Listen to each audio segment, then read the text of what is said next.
Renungan Tetes Embun.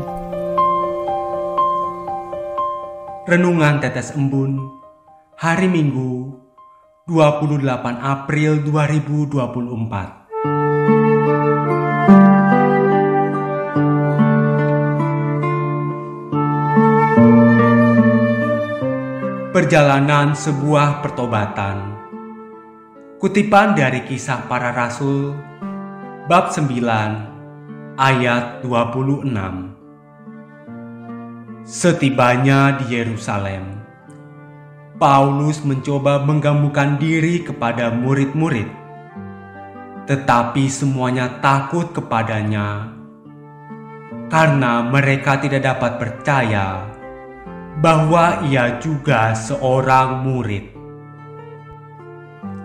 Sobat Katolikana, saat membaca perjalanan pertobatan Rasul Paulus, saya teringat akan pertobatan seorang umat di wilayah. Kejadiannya sekitar setahun lalu. Dengan bantuan dan fasilitasi dari para pengurus wilayah dan lingkungan, umat tersebut menjalani pertobatannya setelah beberapa tahun tidak bersentuhan dengan gereja. Rupanya, keseharian hidupnya selama ini sangat dipengaruhi oleh keluarga dan anaknya yang berbeda iman.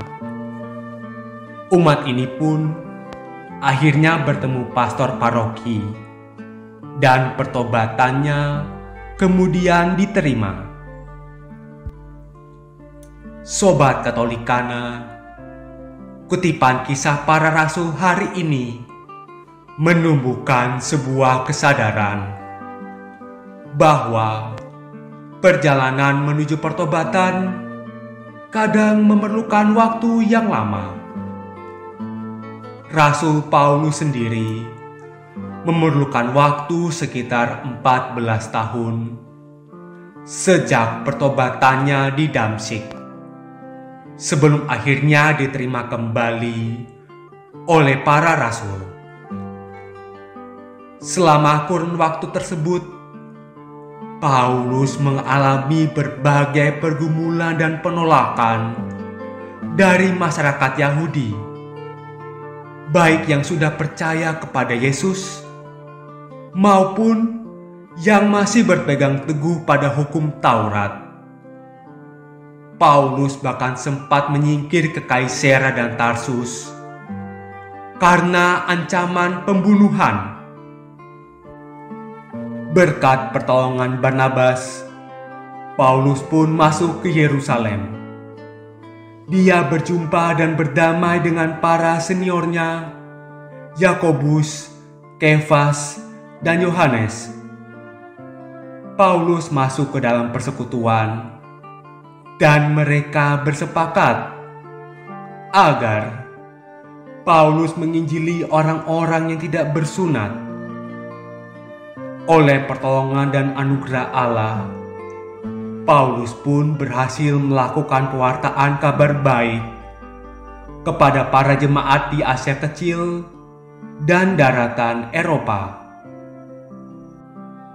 Sobat Katolikana, saya pribadi kembali teringat akan peristiwa di tahun 2016 silam.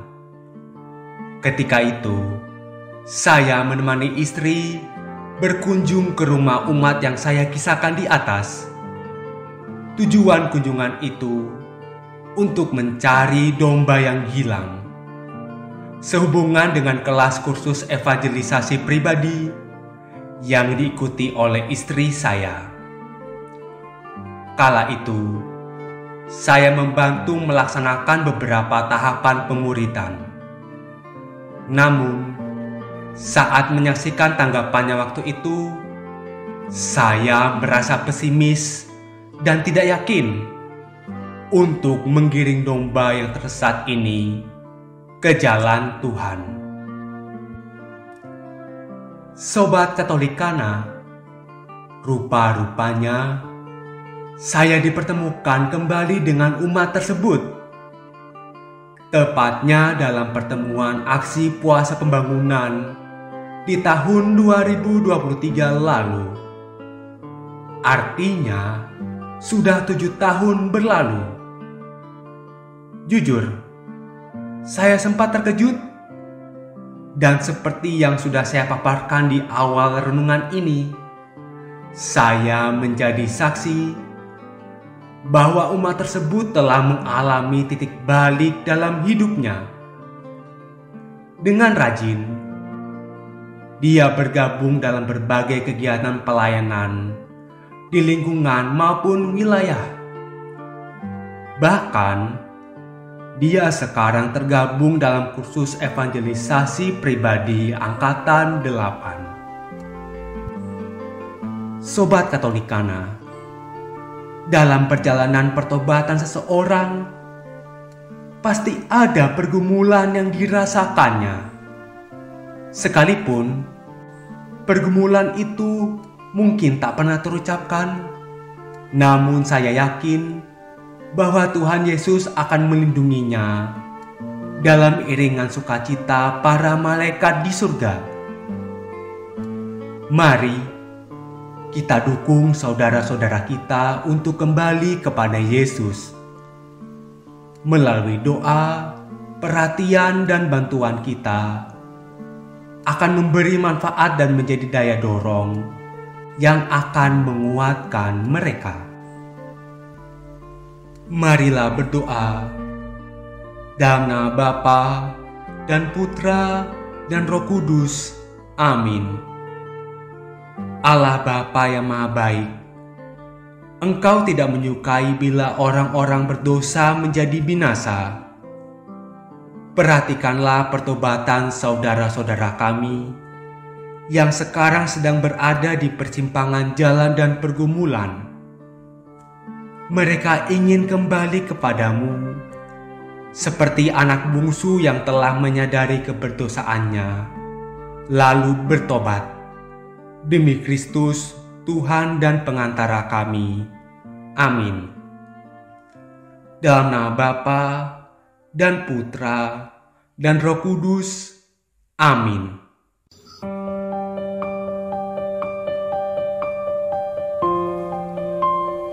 Demikian Anda telah mendengarkan Tetes Embun yang dipersembahkan oleh Radio Katolikana. Renungan Tetes Embun bisa Anda simak di Radio Katolikana, media sosial Radio Katolikana, dan YouTube Katolikana. Terima kasih dan sampai jumpa.